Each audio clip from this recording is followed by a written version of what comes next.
se assentar. Que bom sentir a igreja alegre, sedenta, apaixonada para poder adorar ao Senhor. Amém? Glória a Deus. Que a graça e a paz do Senhor seja com todos vocês. Amém? Quero que fique bem atento. Quero trazer hoje uma ministração que eu aprendi muita coisa com o Senhor hoje de manhã mesmo, meditando. Aprendi coisas novas e quero trazer essas coisas novas que eu aprendi hoje para a igreja, e que você possa guardar ela no seu coração com toda preciosidade, né?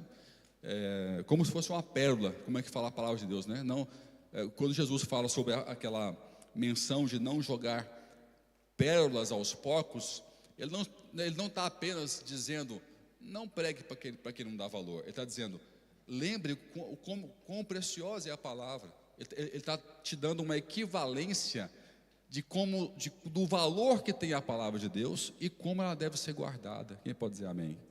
Então a palavra é isso, ela é como pérola. Você não deixa uma pérola em qualquer lugar. Você recebe, você ilustra, você mantém ela num lugar de destaque, num lugar que você guarda valor, não é? E essa é a maneira que nós devemos receber a palavra de Deus. Não como se fosse uma coisa qualquer, ou só mais uma palavra. Não, é a palavra de Deus. Quem pode dar um aleluia aí? Fala assim, eu vim para receber a revelação da palavra do Deus vivo que me salvou na cruz do Calvário. Você pode aplaudir o Senhor, louvar o nome dele? Glória a Deus. Eu quero começar lendo um salmos que afagou a minha alma, que é Salmos 31, 19, que é uma promessa maravilhosa, e ela conecta um pouco com o que eu falei na semana passada. Eu falei sobre atração. Eu falei que ser atraído por Deus é superior ao ser encontrado. Se você não esteve aqui, ouça no YouTube, ouça na internet, né, como o poder de uma pessoa que é atraída por Deus, pela sua palavra, pela sua presença. Essa pessoa se move diferente. Tem várias pessoas que foram encontradas, que Deus operou milagres, e hoje não estão na igreja, não estão na presença do Altíssimo, e se perderam. Mas quem é atraído, mesmo que não receba milagre, que não receba favor, ela está sempre farta, sempre feliz, sempre contente com tudo que Deus pode oferecer. Então, ser atraído é superior. Então, esse salmo se conecta com um pouco com o que eu falei na semana passada. Eu quero depois migrar para um outro assunto com vocês. E olha só o que fala o salmo. Inicia com uma exclamação.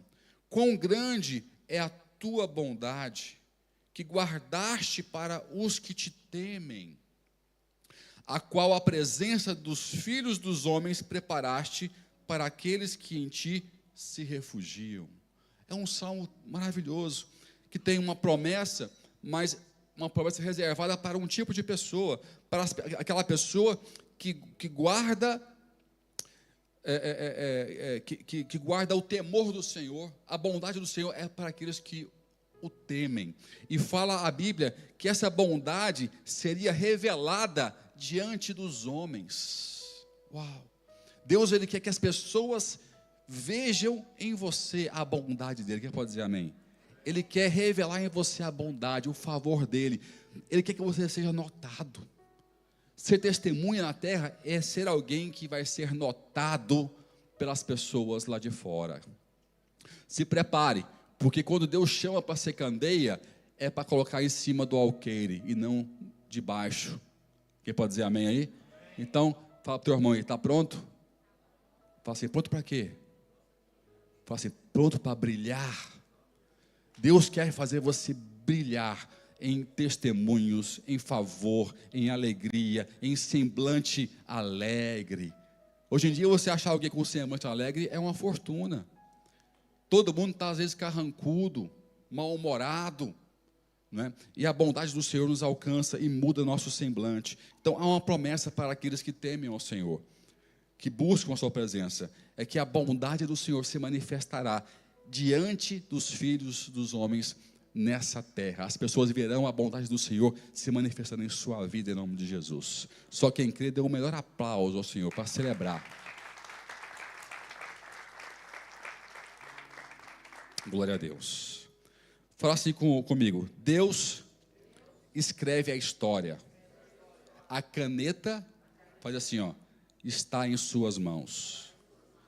É poderoso entender isso. Que Deus é aquele que escreve a história. Ele já escreveu, ele está fora do tempo. Ele sabe a história do princípio ao fim. E Ele é um Deus que tem a minha história e a sua história já desenhada. Quem crê que Deus é um Deus de propósito e já determinou a minha história e a sua história? Eu creio nisso. A cruz de Cristo é uma revelação disso. A cruz de Cristo mostra um possível desfecho para a minha vida. Depende só de uma decisão minha, de uma escolha que eu venha a fazer. Mas Deus já predestinou, Ele já escreveu, Ele já mostrou a intenção para onde Ele quer me levar. Então entenda isso, que Deus já escreveu, e quando Ele escreve a história, nada pode mudar. Você consegue entender isso? Que quando Deus escreve, quando Ele determina uma coisa, ninguém pode mudar essa coisa.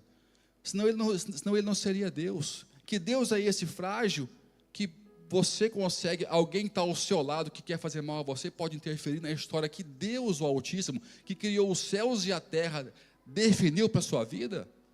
Não. Então, o que falta às vezes em nós é entender a dimensão e o poder de Deus. Porque às vezes nós falamos que cremos num Deus todo-poderoso, absoluto, mas nos comportamos como se servíssemos a um Deus frágil. Você não serve a um Deus frágil, eu quero ouvir um amém. Você serve a um Deus soberano, todo-poderoso, absoluto, supremo, majestoso. O reino está em suas mãos. Estou começando a sentir fé. Eu quero isso, eu quero mexer com a sua fé. Eu quero que você acompanhe o raciocínio, porque você ouviu o Evangelho sem dimensionar Deus, o Evangelho não cabe na sua cabeça. Vou repetir a frase. Conhecer o Evangelho, conhecer a teoria, conhecer a letra, sem dimensionar corretamente, minimamente, o tamanho de Deus, o Evangelho nunca vai caber na sua cabeça. Eu preguei sobre isso aqui umas 3 vezes. A oração do Pai Nosso é uma oração de equalização. Ela começa, Pai Nosso que estás, onde? Ele está equalizando o tamanho de Deus na minha cabeça e na sua cabeça, porque senão o resto não cabe. Se você não equalizar, que estás no céu, santificado seja o teu nome. Ele vai equalizando você para que o resto caiba e faça sentido. Se você não equalizar o tamanho do Deus na sua vida, no seu coração, o resto não vai fazer sentido. Posso pregar aqui 2 horas, trazer todas as revelações. Entenda que o teu Deus, Ele não é só poderoso, Ele é o Todo-Poderoso. Então dê um aplauso do tamanho do Deus vivo aí. Aleluia. Então entenda, agora quando você volta a falar, Deus escreve a história, ou se fala assim, Deus escreveu a minha história, eu já sinto uma moral diferente. Opa, o peito estufa, a confiança aumenta, porque não foi eu que escrevi, não foi o meu pai terreno, foi o Deus Supremo que já determinou o início e o fim de tudo. Aí eu fico cheio de moral, porque eu lembro quem escreveu, eu lembro que não é só sobre mim, é sobre aquele que está acima de todo o nome, de todo o universo, e a minha confiança muda. E em João 8, versículo de 1 a 11, eu quero ler todo esse trecho com vocês, é um texto muito conhecido, fala um pouquinho sobre isso. Eu quero discorrer nesse texto hoje com vocês, falando sobre o poder de Deus escrever uma história. O que pode acontecer quando eu percebo que Deus se envolveu comigo para escrever a minha história. Ele está escrevendo a história da igreja ainda. Costumamos dizer que o capítulo que ainda está em aberto é o de Atos, porque o capítulo de Atos ele ainda está sendo escrito. O Atos dos Apóstolos é um capítulo, é um livro que Lucas escreveu para registrar os primeiros atos da igreja. Só que eles passaram, a igreja não passou. Quem pode dar amém? Ela continua. os atos, testemunhos, outros patriarcas vieram. Só não está emendado no último capítulo de Atos. Por quê? Porque a história de Deus para a igreja ainda não acabou. E eu e você fazemos parte dessa história. Em nome de Jesus. Fala assim: Deus, eis-me aqui para fazer parte dos próximos capítulos. Capítulos de fogo, de avivamento, de poder, crescimento da tua igreja, para o teu nome ser conhecido, amado e engrandecido, e várias pessoas serem salvas na tua presença, no Evangelho de Cristo Jesus. Aleluia! Está começando a esquentar. E João, você vê isso. João, você vê uma história conhecida. Vamos ler João 8, de 1 a 11. Pode pôr aqui na projeção, por favor? Eu vou comentar um pouquinho, que eu não quero entrar muito no texto, mas eu quero que você entenda algumas coisas que eu entendi hoje. Jesus, acho que eu vou abrir aqui, senão fica de costas para vocês, né? Vou abrir aqui na minha Bíblia. Abre aí, na sua Bíblia, João 8, do versículo 1 ao 11.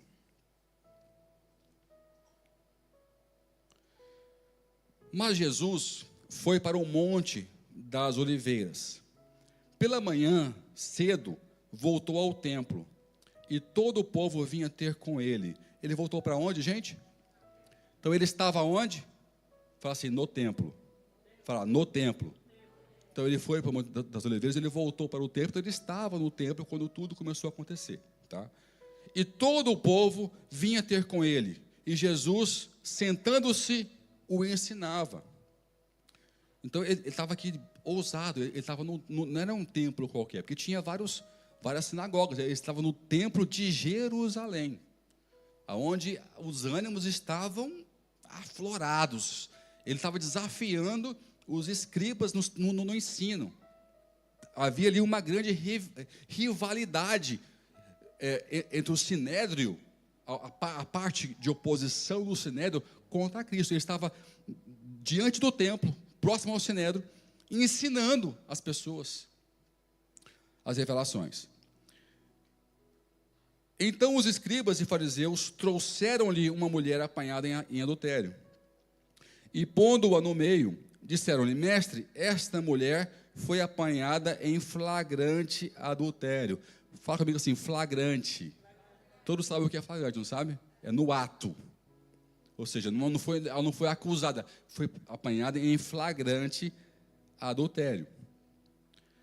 Ora, Moisés nos ordena na lei que as tais sejam apedrejadas. Tu, pois, que dizes?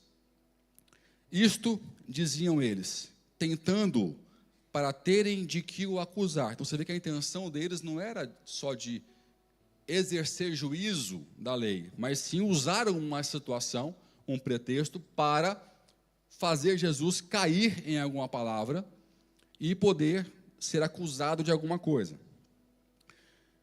Porém, inclinando-se, começou a escrever no chão com o dedo. Fala assim, aleluia. Fala assim, ele escreve a minha história. E se ele quiser, sabe, ele pode começar agora a escrever mais uma vírgula na sua história. Ele é Deus. Ele pode começar agora a mudar a situação, o caminho, as pessoas. Ele pode continuar. Fala assim comigo, a caneta está em suas mãos. É só ele querer. É só o seu coração alegar o coração dele. Se sintonizar com o Senhor. Aqui você vê uma situação que, por alguma razão, Deus começa a escrever na areia. Vários teólogos já tentaram a sorte de tentar adivinhar o que ele escreveu. Eu não vou hoje caminhar por essa ousadia, não. Eu acho muito ousado tal inferência, porque não tem como, de forma alguma, você querer adivinhar o que ele escreveu na areia. Mas não foi pouca coisa, porque fala aqui que ele começou a escrever no chão, mas como insistissem em perguntar-lhe, ergueu-se e disse-lhes: aquele dentre vós que está sem pecado, seja o primeiro que lhe atire a primeira pedra. Então ele volta a escrever, versículo 8. e, tornando a inclinar-se, escrevia na terra. Eu fiquei curioso isso, que tanto de palavra e letra, e que história ele está escrevendo aqui na terra. Não dá para saber. Há algumas inferências possíveis. Há texto de Jeremias que fala sobre escrever os pecados dos iníquos para a condenação.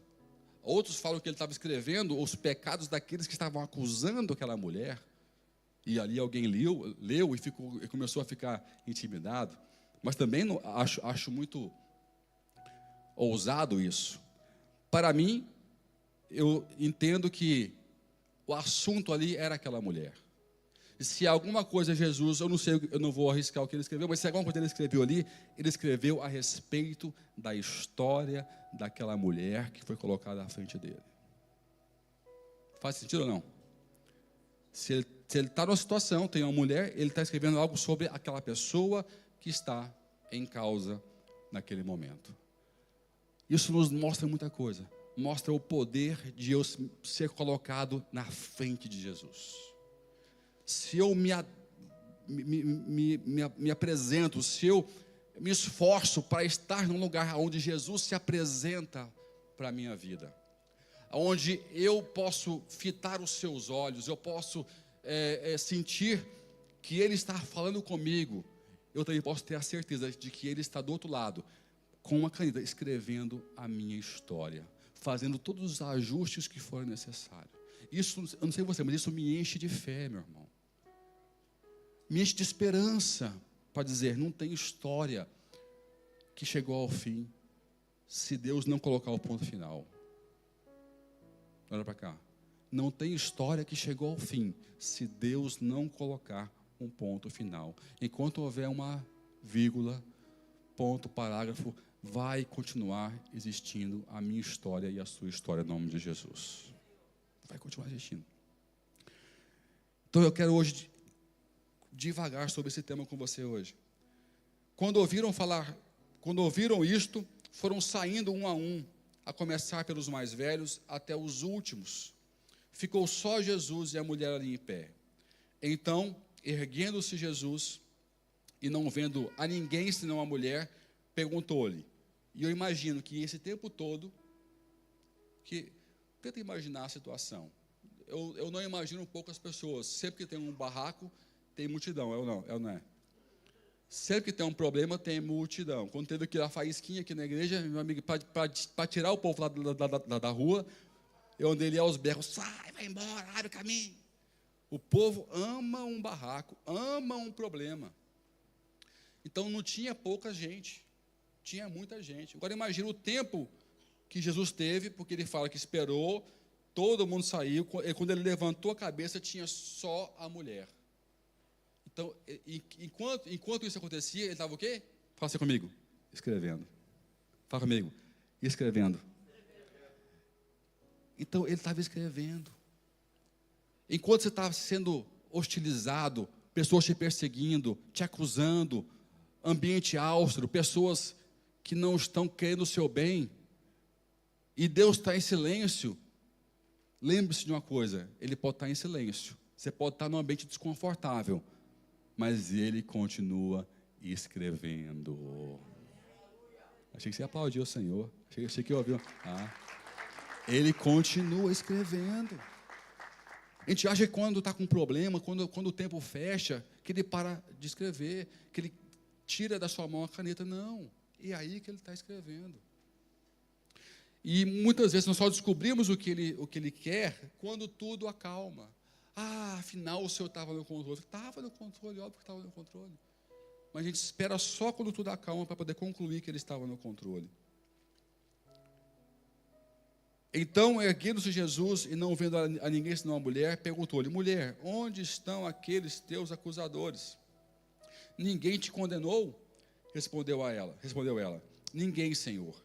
E disse-lhe Jesus, nem eu te condeno, vai-te e não peques mais.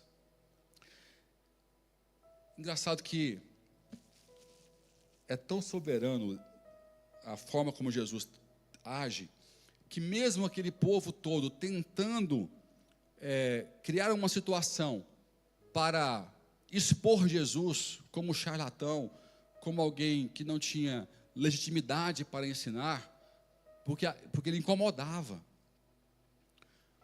Você vê que mesmo assim eles conseguem exaltar Jesus como Deus. Por que como Deus? Se você for para a história, se você for contextualizar aquele momento, e fizer uma pesquisa séria, você vai descobrir o seguinte: a pena de morte estava suspensa em Israel por causa do Império Romano. Ninguém mais condenava. A lei não podia fazer, porque o Império Romano sobrepunha as leis do Sinédrio. Quem sabia disso aqui? Não podia. Então, o que acontece? Eles queriam pôr Jesus numa sinuca de bico, de tal maneira que se ele fizesse o que eles queriam, ele ia se contrapor o governo romano e contra o Sinédrio. Ele ia se colocar numa situação de rebeldia contra o Império Romano, pelo governo de Pilatos, e contra o Sinédrio ao mesmo tempo.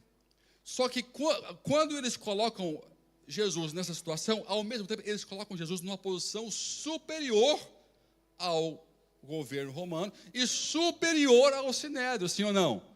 A intenção era pior, mas para tentar fazer ele cair, tinha que colocar ele numa posição superior a César e superior ao Sinédrio, ao sumo sacerdote. Então, sem querer, eles trataram Jesus como ele era, que era o quê? Fala assim comigo, Deus. Como Deus. Ele foi colocado numa posição de julgador, de juiz supremo, acima de César e acima dos sacerdotes do próprio templo. E começa aqui o milagre, porque quando você coloca Jesus na posição que ele tem que estar na sua vida, tudo começa a acontecer. Muitas vezes Jesus não está na posição correta, certinha, sabe? A gente coloca ele mais ou menos aqui do lado, ou mais ou menos aqui para trás. Depende do caminho que eu quero andar. Estamos entendendo? Depende muito da pessoa que está ao meu lado. Aí eu vou ajustando Jesus na posição que me é mais conveniente. Mas quando eu consigo, mesmo com os meus pecados e mesmo com intenções ruins, como era daquele povo, colocar Jesus na posição correta, tudo começa a se alinhar. Mesmo que eu não esteja perfeito, ou santo, ou que eu não saiba tudo, mas se eu tenho humildade para colocar Ele no trono da minha vida, todo o resto vai acontecer em nome de Jesus.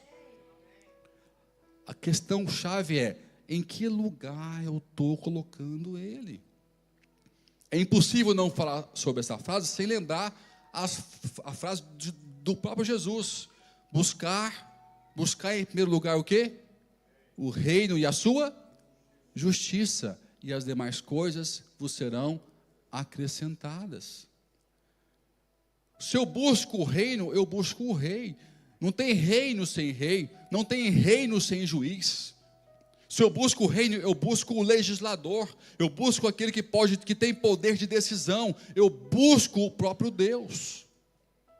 Então a posição que eu coloco ele na minha vida é fundamental para ele continuar escrevendo a minha história. Quem está entendendo aí diz amém. Então, para começar, de forma bem didática, faça comigo. A história que Deus escreveu para a minha vida silencia, desarma e absolve. De novo, a história que Deus escreveu para a minha vida, fala assim: silencia, desarma e absolve. Foi exato. Pode aplaudir o Senhor. Foi exatamente o que aconteceu aqui com essa senhora. Primeiramente, ele silenciou as acusações, desarmou as armas dos agressores. E ele não inocenta ela. Ela não fala assim: olha, você é inocente, ninguém entendeu. Não, ele não diz que ela está inocente. ele absolve, ele perdoa, ele corrige a situação. Lembra que eu falei antes, quando eu estava lendo o texto? Para repetir a palavra flagrante. Porque a palavra de Deus, em especial se você for ler Levíticos 20, versículo 10, há umas condições que obrigam a testemunha a ter antes de acusar. Na lei levítica, a testemunha era o primeiro que tinha que lançar a pedra. Porque ele tinha que ser inocente, ilibado de toda a situação. Quando eles falam para Jesus que ela foi apanhada em flagrante, está implícito o quê? Que eles sabiam quem era o quê? O cara. Cadê o homem da história? Cadê o cara que estava com ela em adultério? E Levítico é claro, ele deveria estar também lá. Então isso coloca todos eles como o quê? Fala assim comigo, cúmplices. Cúmplices. E fala a lei levítica que se você acusa alguém de forma ímpia, com culpa, você vai ser inquirido. E o pecado e a execução que você colocou sobre aquela pessoa, você vai sofrer a mesma execução que você impôs sobre aquela que você acusou e executou.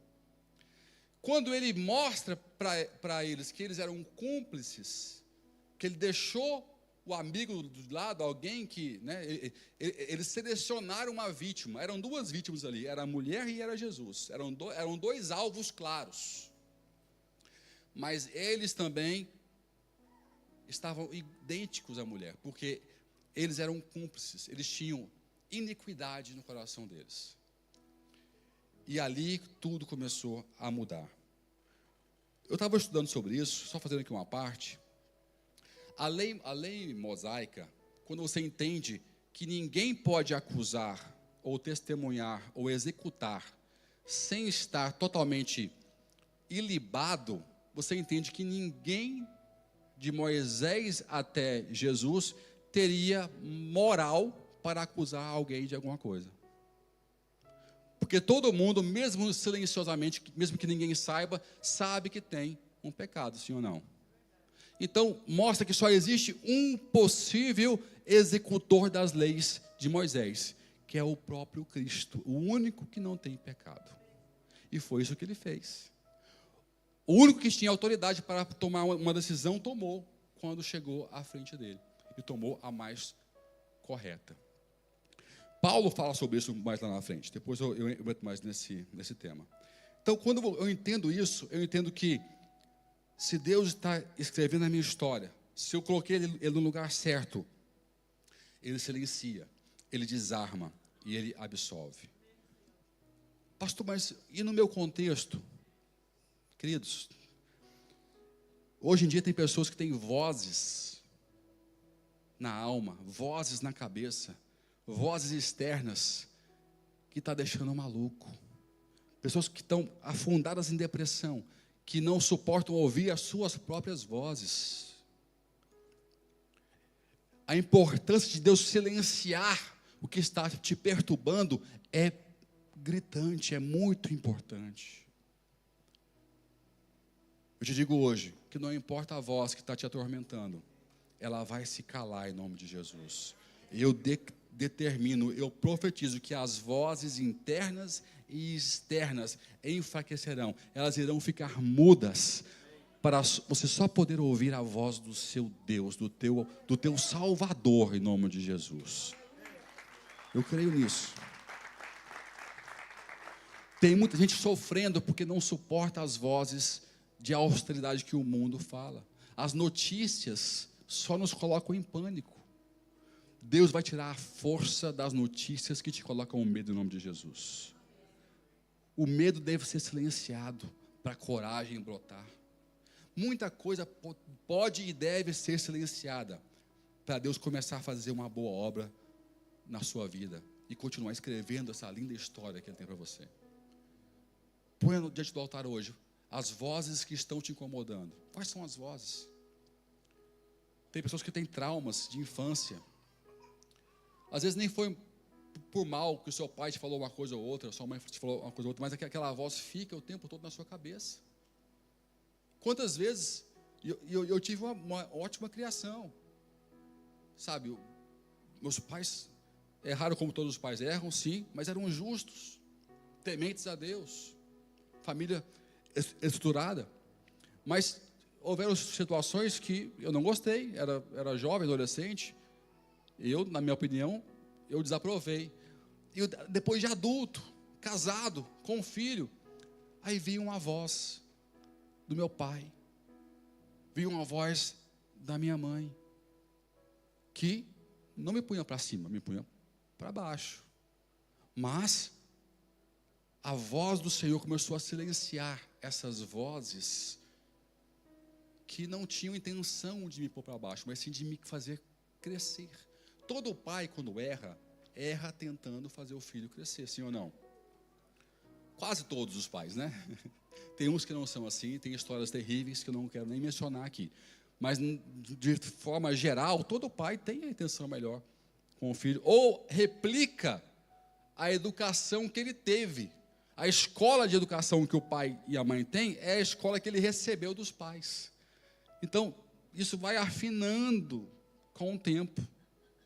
Mas muita coisa tem que ser silenciada. Traumas. Eu tenho testemunho de discípulos meus, né? Vocês já ouviram aqui o Eduardo falar, o Diego, sobre traumas severos, familiares, que só a convivência com o Senhor foi libertando eles. E eles disseram que algumas coisas que eles viveram no passado, eles erraram também com seus filhos, porque a voz não silenciava. A voz não silenciava. Então, tem esperança, meu irmão, porque Deus vai silenciar toda a voz contrária à tua vida. Ele vai te libertar, Ele vai silenciar os seus medos, as crenças. Abre lá comigo em 2 Coríntios 10, 5, por favor. Crenças são sofismas. Tem pessoas com crenças diversas, que herdaram também das suas famílias, ou da região que ela cresceu. Eu conheci uma pessoa que ensinou, uma pastora nossa, que foi pastora aqui na sede, que não podia orar para pedir dinheiro para Deus. Ela foi ensinada que era errado orar pedindo recursos, que contradiz totalmente com o Pai Nosso, que fala sobre provisão. Né? Uma das condições da lista do Pai Nosso é o pão de cada dia nos dai hoje. Isso é o pedir dinheiro naquela época. E essa crença ficou enraizada nessa pastora, até que a relação dela com Deus foi quebrando essa crença e deixando ela livre para pedir que Deus atuasse também na área da vida financeira dela, para prosperar. Isso é só um exemplo de vários outros tipos de crenças. Eu conheço pessoas que tinham muita vontade de se converter, porque começaram a ficar encantadas com o Evangelho, que eu converso diferente com as pessoas, eu não rotulo ninguém, eu vim de uma criação católica. Então, eu sou muito paciente com quem não crê, com quem tem birra de crente. Eu tinha birra de crente, não conseguia nem olhar para a cara. Tinha raiva mesmo. As minhas referências não eram boas. É um povo chato, até hoje é meio chato. A gente está melhorando. Mas é um povo chato. Não respeita a opinião de diferente. Então, quando eu ia falar com alguém, eu tinha outra postura, e isso cativava. Eu ouvia, e quando eu ia falar, eu também era ouvido. E em algumas situações, a pessoa queria se converter, mas aí vinha a segunda crença, olha só. Eu não posso trair minha família. Quem que já viu isso? Não são poucas pessoas, crenças. E aqui fala a 2 Coríntios, aqui, 10, 5. Já sumiu o versículo? Cansaram de esperar? Vamos lá. Vai aparecer? E toda altivez que se levante contra o conhecimento de Deus, e levando cativo todo pensamento à obediência de Cristo. Ou seja, aqui fala sobre os sofismas. Sofismas são ideias, são crenças contrárias, opostas à palavra de Deus. Quando Deus está na sua frente e começa a escrever a sua história, toda crença que te limita, que te atrasa, que te põe numa caixinha, elas serão quebradas em nome de Jesus. E não se espante, ainda existem pessoas aqui na igreja há muitos anos que ainda carregam um conjunto de crenças que devem ser quebradas. E quando eu digo crenças, eu falo sobre também religiosidade, costumes de igreja que não são de Deus. Nem vou entrar nesse tema agora com você aqui. Mas o maior problema hoje é esse, é você combater os costumes de crentes que não são bíblicos. Dá trabalho. É onde a gente barra com a religiosidade. Deus, ele pode quebrar todo o sofisma, toda a religiosidade. Repara, aquele povo, eles levaram a mulher para o templo, eles foram para a igreja com o propósito de matar alguém, misericórdia. E pensar que isso acontece nos dias de hoje também. Pessoas vêm aqui para assassinar a reputação de outra pessoa, de graça. De graça. Vai na net um contra o outro, de graça, para assassinar reputações de outras pessoas. Então, a motivação de ir ao templo tem que ser íntegra, tem que ser nobre, quem pode dar um aleluia? Tem que ser espiritual. Não pode ser política, não pode ser carnal, não pode ser só dos seus próprios interesses. Então, a história que Deus escreve silencia essas vozes, desarma os inimigos. Eu descobri que para ter inimigo é só ser crente. Para ter inimigo é só falar, eu creio, eu sou crente. Você vai ter um monte de inimigo. Eu cresci, eu era amigo de todo mundo. Eu não tinha ninguém que não era meu amigo.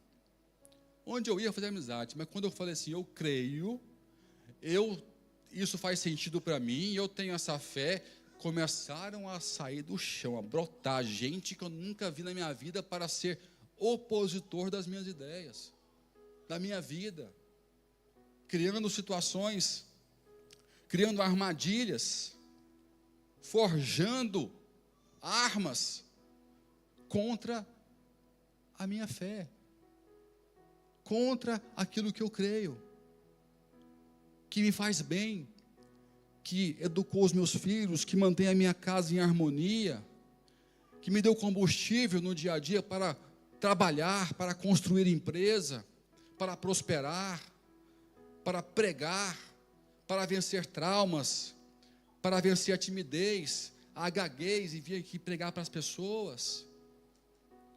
E as pessoas querem condenar isso que me impulsionou. Elas preferem uma falta de crença que me mantém na caixinha, que me mantém nas limitações, que me mantém dentro dos sofismas que me ostracizam. Fala assim, misericórdia. Fala assim, ainda bem que o meu Deus desarma qualquer gigante, qualquer inimigo. Fala assim, toda arma forjada contra a minha vida, contra a minha casa, caia por terra, em nome de Jesus, porque o meu Deus já escreveu a minha história, e ninguém pode apagar isso em nome de Jesus, aleluia. Não tenha ânimo, não importa a dificuldade, não importa o gigante, não importa o tipo de arma, ele vai ser desarmado. Repara que ruído e ameaça são duas áreas que Deus trabalha. Primeiro, ele elimina o ruído, que é para você poder ouvir ele, ainda que existe ameaça. Vou repetir. Deus atua de forma diferente de nós. Se fosse eu, o pai, vejo o meu filho com algum problema, pessoas assim ao lado, a minha esposa, o que você faz? Você vai lá, você vai tentar tirar a ameaça, vai aumentar o barulho, não é? E depois você vai conversar. Deus, ele inverte. Ele tira o ruído para que você o ouça. Fala assim, ouvir. Ele remove o ruído da sua vida. Mas está lá a ameaça. Está lá as pedras nas mãos dos gigantes. Mas ele removeu o quê? O ruído. Porque se ele removeu o ruído, ele te conectou com os lábios dele. Depois que ele te conectou com os lábios dele, com a voz dele, ele remove a ameaça. Ele remove a arma. Quebrou foi tudo aqui. E por último, ele absolve. Ele absolve. Falar sobre evangelho e não falar sobre pecado é igual não vir para a igreja. Porque todos nós carecemos do perdão de Deus, sim ou não?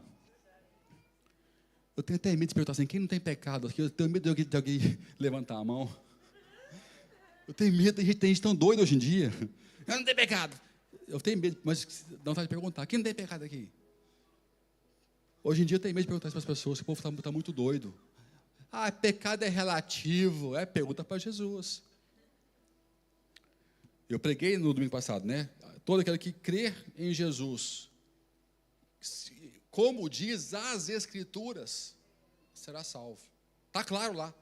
Não é quem crê em Jesus como acha que deve crer, relativizando quem é Jesus. Não. Todo que crer em Jesus, como diz as Escrituras, será salvo. Então não é relativo, é absoluto. Há uma maneira que ele se revela e há uma maneira que ele condiciona você crer nele ou não.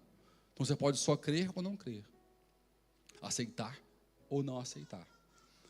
Então, Cristo, ele é esse juiz que pode me absolver, se eu entender o poder da cruz, o que a cruz propõe para a minha vida. Eu contei já aqui algumas histórias, me perdoe se você ouvir repetido, mas uma vez eu estive falando com uma pessoa que era ateu, natural da Grécia, ele era grego, mas falava muito bem inglês, e a gente conversando, a esposa era crente, e ele não era.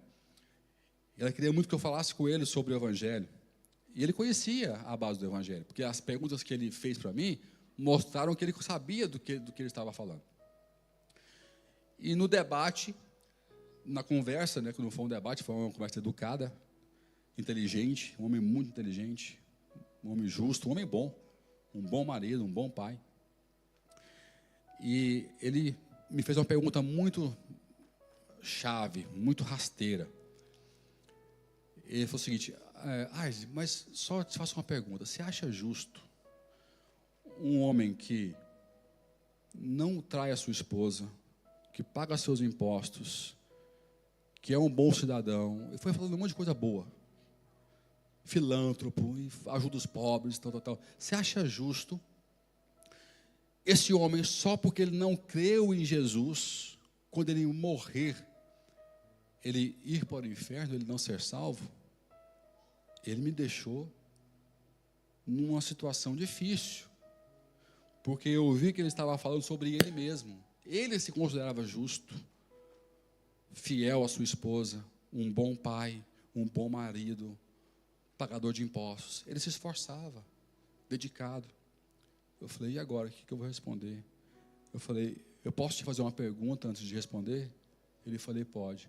Eu falei, esse homem justo, fiel, bom pai, filântropo, ele tem um pecado?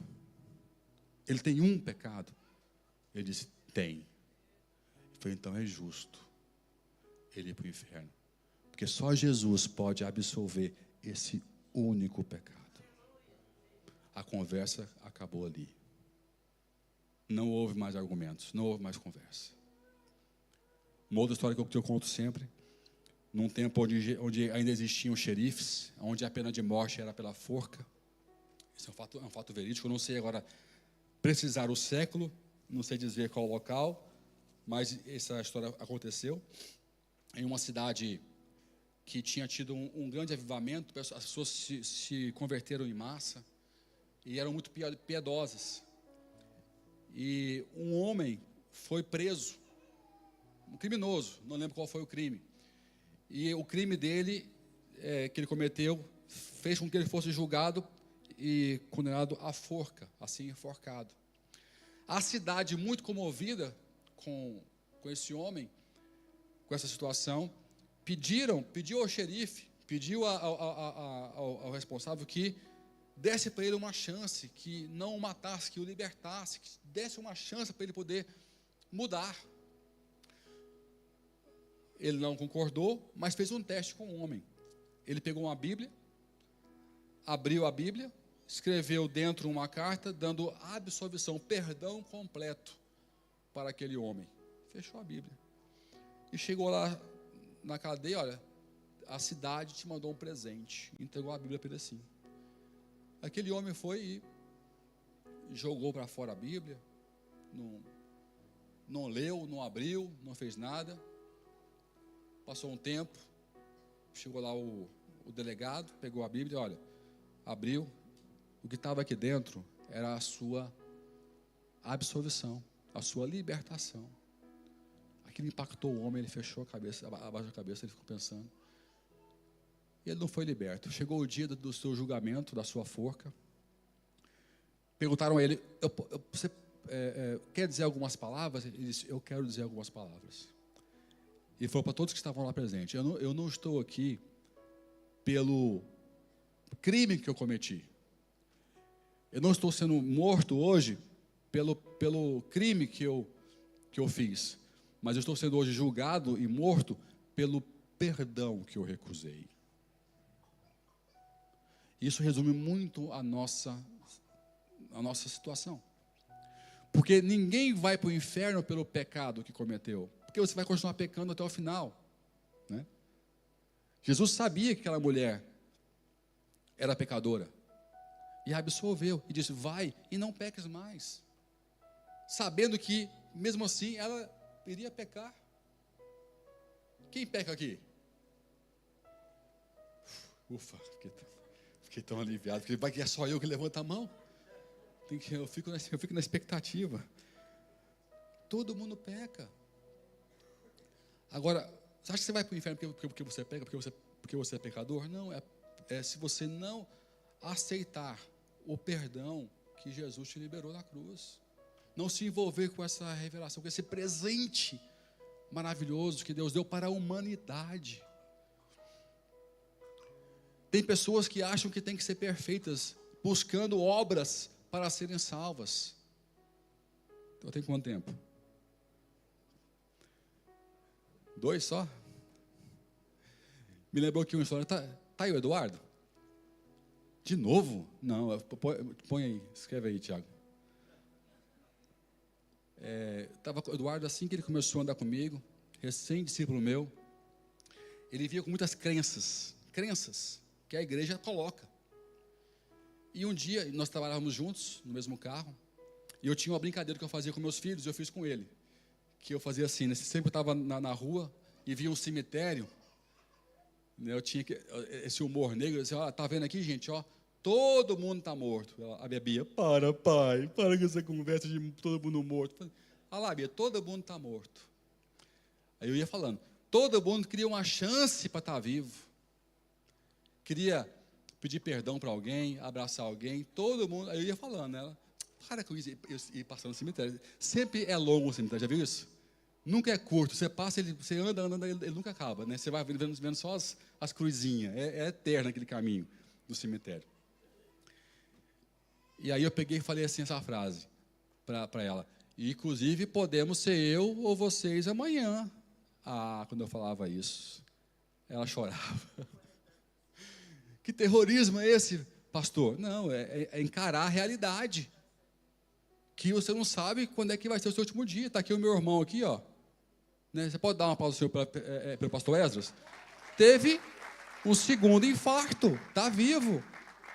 Coleciona outra coisa, pelo amor de Deus. Figurinha, viagem, imã de geladeira, mas não coleciona isso não, cara. Deus livrou. Deus livrou. Mas chegou perto da senha, misericórdia. Quase foi chamado. Aí chamou o Aldo para poder ajudar. Quase morreu andando de carona, porque o cara conduz, ele tem uma máquina de não sei quantos cavalos que quase que infarta 2 vezes no carro dele. 200 por hora para ajudar para chegar no hospital. Né? Então, é uma realidade, é lembrar que, poxa, eu não sou absoluto. A minha senha pode chegar, o meu dia pode chegar. E aí eu fui brincar com o Eduardo sobre isso. Ele fala, não, pastor, eu tenho muito o que fazer ainda para Jesus, para ser salvo. Eu falei, o quê? Pastor, eu tenho que abrir célula, eu quero ser salvo, eu tenho que abrir célula, eu tenho que orar, eu tenho que... Eu falei, volta a fita. Quem te ensinou isso? Ele falou o nome do pastor, eu repreendi. E eu falei, não, que teologia que é essa? Você tem ministério, você vai abrir célula, você vai pregar, você vai ajudar muita gente, mas não é para ser salvo, não. Você já é salvo em Cristo Jesus. Você não tem noção de quantas pessoas carregam o sentimento de fazer para ser salvo nos dias de hoje. Porque carregam uma teologia que foi impingida nelas. Teologia manipulativa, que é mais fácil fazer você mexer com medo do que mexer por ministério e por amor. Se eu fosse covarde, eu dizia, abre célula, senão você vai para o inferno. Você ia mexer rapidinho, porque o medo movimenta massas. Os governos fazem isso até hoje, gente. O medo movimenta pessoas. Só que o amor movimenta de forma mais explosiva. Quando eu sei que eu sou livre para fazer e para não fazer, e faço porque eu amo, isso tem um poder atômico. Estude o princípio atômico. E você vai perceber o que eu estou dizendo. O amor tem um poder atômico de quebra de partículas e multiplicação em massa, algoritmo, como nunca ninguém se viu. Então, quando você entende isso, você entende o poder da absolvição. Quando Deus escreve um plano para a minha salvação, para a sua salvação, para nos dar vida eterna, para imprimir em nós um espírito de vida. Abra comigo, Hebreus 4, versículo 15. Porque não temos um sumo sacerdote que não possa compadecer-se das nossas fraquezas, porém um que, como nós, em tudo foi tentado, mas sem pecado. Oh, meu Deus do céu. Quando Deus escreve a minha história, a sua história, Ele silencia, Ele desarma e Ele absolve. Nunca duvide da sua salvação. Nunca duvide do que Deus tem para a sua vida. Pecou, errou, encontre o caminho do altar. Quero ouvir um amém. Encontre sempre o caminho do altar. Não seja seu juiz. Sabe o que muitas vezes acontece? A pessoa quer ser o seu punidor. Ele erra e ele quer se punir mais do que Deus poderia fazer na vida dele. Não assuma a posição de juiz sobre você mesmo. Se perdoe, quero ouvir um amém. Se você não se perdoa, por que você acha que Deus quer te perdoar? Vai te perdoar. Se perdoe. Expõe a sua fragilidade diante do Senhor. E Ele vai te pegar pelas mãos. Vai dizer, se ninguém te acusou, eu estou no lugar certo para a sua vida, então vai, levanta, não peques mais. Eu te ponho autoridade, eu te ponho proteção, eu te ponho o meu espírito, uma vida nova em Cristo. Nova criatura sou em Cristo Jesus. Então Ele está no controle da minha vida e da sua vida. As vozes vão silenciar, os inimigos vão ser desarmados e o nosso espírito será absolvido na redenção do nosso sumo sacerdote, que é Cristo Jesus, para a vida eterna, em nome dEle. Amém? Deus te abençoe, Deus te guarde, que Deus te dê muitas bênçãos. Ponha-se de pé onde você está e vamos orar. Vamos orar. Tentei ser o mais breve possível, mas com simplicidade eu quis te mostrar que Ele está no controle E Ele pode mudar a minha história e a sua história. Ele pode mudar a minha história e a sua história. Eu te convido agora nessa manhã, viu, Elias? É manhã, não é noite não, tá? Você estava aqui ministrando, falou que era de noite. Nessa manhã, a ter uma conversa com Jesus, peito aberto, sabe aquele papo? Eu às vezes oro com Deus assim. Eu estava aqui ouvindo uma canção e ela falou que eu oro sempre com Deus. Eu falei, Deus, eu não tenho mais palavras novas para usar. Eu queria tanto usar uma palavra especial. Eu queria usar um outro vocabulário. Eu queria tentar te impressionar, porque o Senhor é tão solene. Mas eu já não consigo nem repetir, mas é tão pobre. O que eu conheço de palavras é tão pobre para poder me dirigir ao Senhor. Eu peço perdão por não ter um vocabulário melhor. Mas eu acho que isso que agrada ao Senhor é você saber que não, o que Ele quer é a sua transparência, a sua intenção de dar o melhor, mas entregar o que você tem. Tenha a intenção de entregar o melhor, mas não deixe de entregar o que você tem, porque você não tem o que você acha que é o melhor. Quero ouvir um amém. Tem pessoas que ficam assim, que não entregam o que tem, porque o que eu tenho é pouco. O que eu tenho é só isso, o meu dom é fraquinho, eu não tenho isso, que eu não faço o que o outro faz, se compara sempre. Entregue o que você tem, entregue a sua franqueza, a sua transparência, a sua honestidade, a sua vulnerabilidade, a sua fé. Ele só pede a sua fé, a minha e a sua fé. Ele tira o ruído antes das armas, por quê? Porque Ele quer fazer brotar em você a fé. A voz dele chega no seu ouvido, a fé aparece. E você se conecta com o Pai. Ele tem a caneta nas suas mãos. Ele está escrevendo a história da igreja.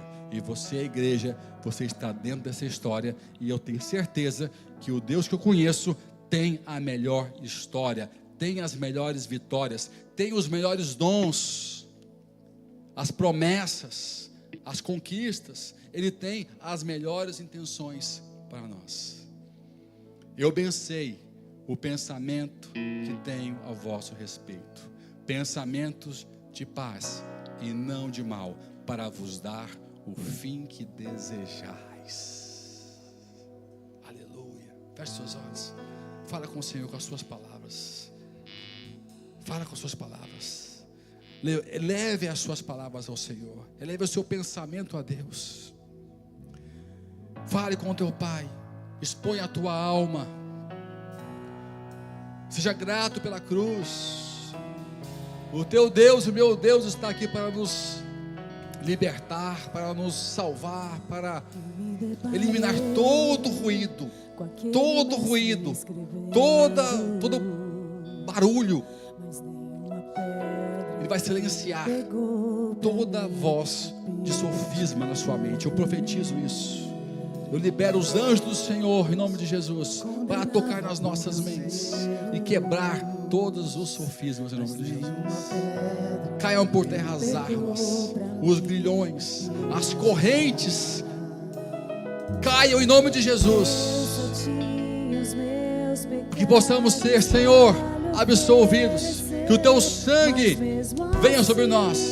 O sangue redentor, o sangue carmesim, o sangue do justo, que justifica aquele que tem pecado. Derrame sobre nós o teu sangue que nos salva. Que nós cremos em Ti e alinhamos o Senhor na posição correta. Nós Te amamos, Senhor, e pedimos perdão pelos nossos pecados. Aleluia. Se puder e souber, cante.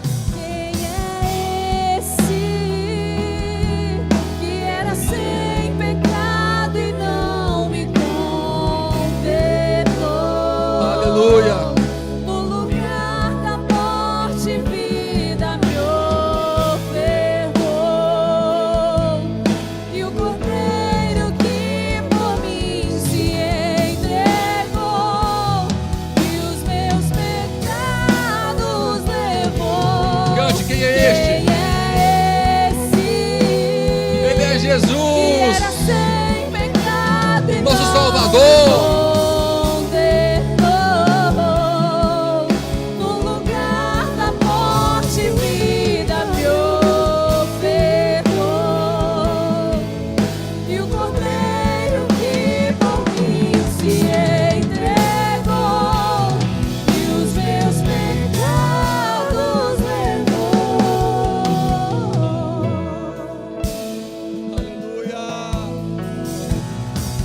Obrigado, Jesus. Nós te amamos, Pai. E dizemos que só o Senhor é Deus, autor e consumador da nossa fé. Eu só tinha os meus pecados pra lhe oferecer, mas mesmo assim me amou, mas mesmo assim me amou. Com a frase atire a pedra quem nunca pecou, ele me perdoou, ele me perdoou. Cante, igreja. Sua irresistível graça me alcançou. Quem é esse que era sem pecado e não me condenou?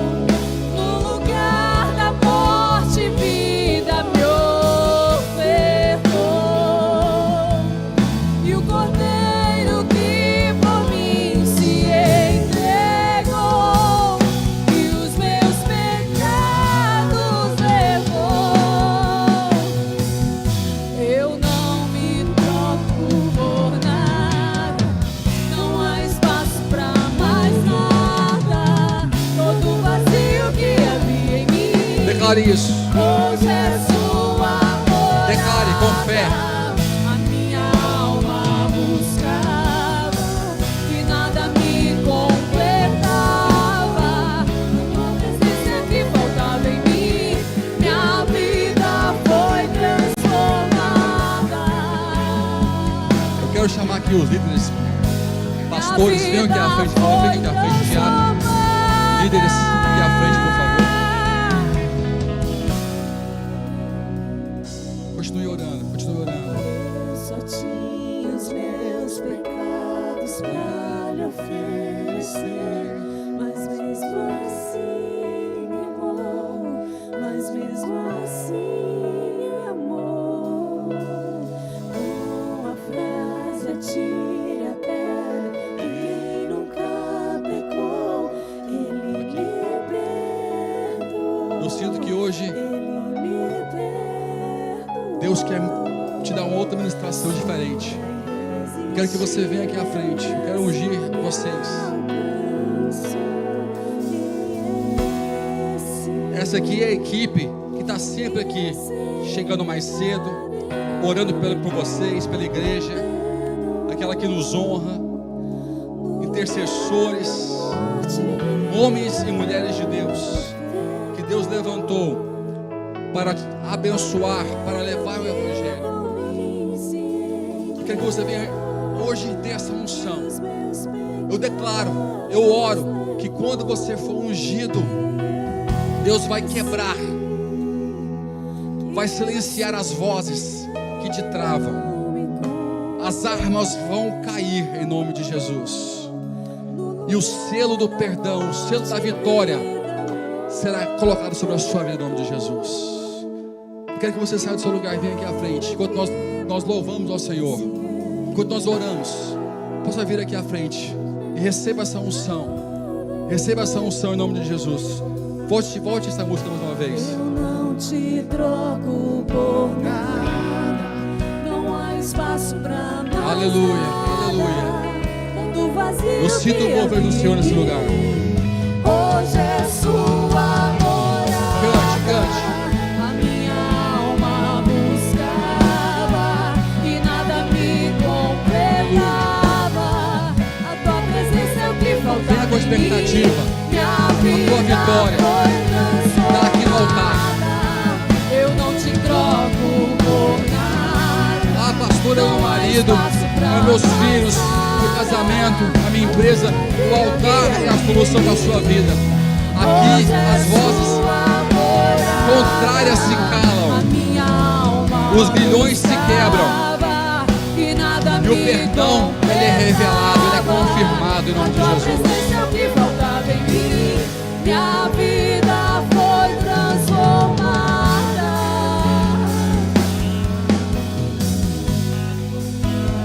Foi transformada. Carlos,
adorar. Aviva outra vez. Nos louvores Deus habita, nos louvores Deus cura, nos louvores o Senhor liberta, nos louvores Ele se revela, nos louvores o seu poder te equaliza, te mostra a sua grandeza. Aviva, Senhor, derrama o teu fogo, uma sede e fome de oração, uma sede e fome de palavra, de santidade. Desperta a tua igreja, Senhor, desperta a tua igreja, Senhor.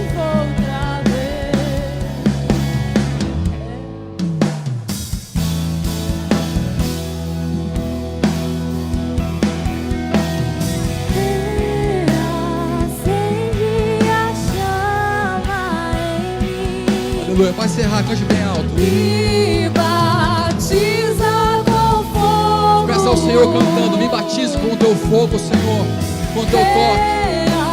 Acende a chama em mim. Aleluia. Só quem foi abençoado hoje, mas de verdade, só quem foi abençoado, dê um aplauso do tamanho da sua fé. Eu creio numa semana incrível. Eu creio num rompimento. Quem pode dizer amém? Deus vai te fazer romper os limites. Você vai transpor os limites que foram colocados para você. Você vai além, porque Deus é com você.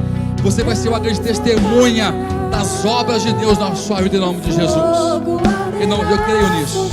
Eu creio nisso. Cante isso mais uma vez no refrão.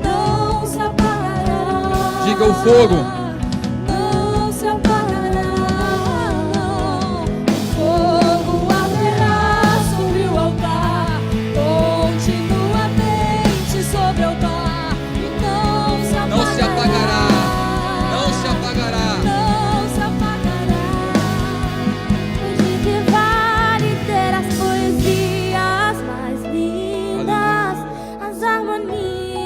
Senhor, como é bom estar na tua presença. Verdade em nós. Como é bom estar na tua Hoje que presença. vale ter tudo e não ter nada. Te dar meus lábios, não minha alma. Eu quero me entregar a ti, entregar minha vida como adoração. Não vale a pena só me emocionar e buscar as canções mais lindas pra cantar. Se eu não for uma canção que alegra a ti, se o meu coração não rimar por ti. Quem sente uma nuvem de glória aqui nesse lugar? Você vê que o ambiente mudou. Dá pra ficar aqui o dia inteiro, mas a gente tem que ir embora, não tem? Mas dá pra ficar aqui o dia todo, porque você vê que Deus vai se movimentando, vai fazendo, vai destravando, vai fazendo sentido o que não fazia sentido. Deus vai movendo. Eu vou te abençoar, vou liberar você. E quem quiser ficar, fique adorando ao Senhor. Põe a mão no alto onde você está. Que o amor de Deus, o Pai, que a graça de Jesus, o Filho, que as consolações do Espírito Santo seja com todos vocês, todos os teus dias, cumprindo cada palavra aqui proferida, profetizada, para a honra e glória do Senhor, em nome de Jesus. Quem pode dizer amém? Quem pode aplaudir o Senhor bem forte? Abrace pelo menos 10 pessoas de você ir embora e fala: que bom estar aqui com você hoje. Que fique na memória.